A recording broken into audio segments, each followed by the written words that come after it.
Bismillah ar-Rahman ar-Rahim. I want to talk very briefly about Black Friday. But first, I don't want to get into the controversy over the name. Some Muslims take offense to the term black being associated with the holy day of Friday. Personally, I don't, but I respect other people's opinions. This is not the topic of this brief talk. What I will be looking at is the practice of what they call Black Friday. So I ask you to focus on the practice and not the name. For those who may not know, this day happens the day after Thanksgiving in America, and it's now spreading to other countries. And it marks the beginning of the holiday shopping season. And retailers take advantage by offering their best deals of the year on this one day only, 50, 60, 70% off. And in many cases, they give the highest discounts and even give away free items to the first 100 people in line or whatever it is. So what happens is you have people lining up for hours and hours before the stores open. And in some extreme cases, people actually camp outside the doors the night before. Now I want to mention 3 ahadith and 1 ayah from the Quran.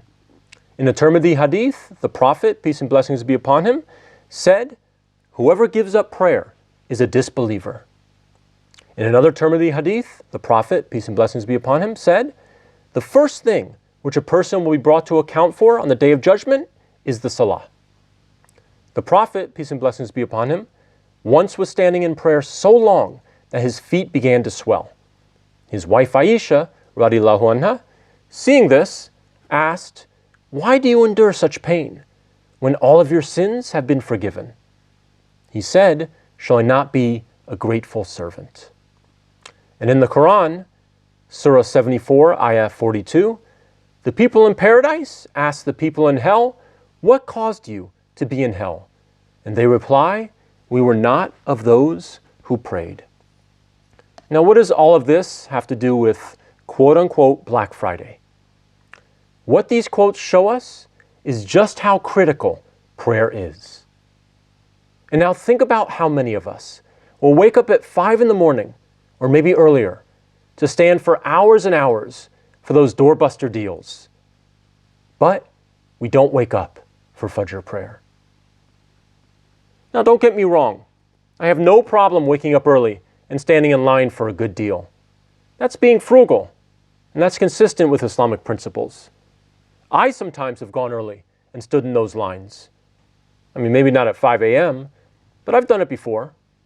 But I also pray my Fajr Salah. And for those who are thinking, this doesn't apply to me because stores don't do this where I live, understand the principle of what I'm saying. Because it's the principle that applies to all Muslims. And the principle is making sure that our priorities are in order. We save money and we plan for our retirement. But do we save money and plan for our Hajj? While we're at work, we take lunch breaks every day. But on Fridays, we don't take a break to go to Jummah prayer. Some of us sacrifice food and drink as part of a diet to lose weight. But we don't make that same sacrifice in Ramadan by fasting. We say we worship Allah alone, but we're constantly striving to please people. So this is just a reminder for myself first, and to any Muslim or God-fearing person listening to this. Let's use this day, yes, to save money, but first and foremost, let's use it to reflect on our priorities.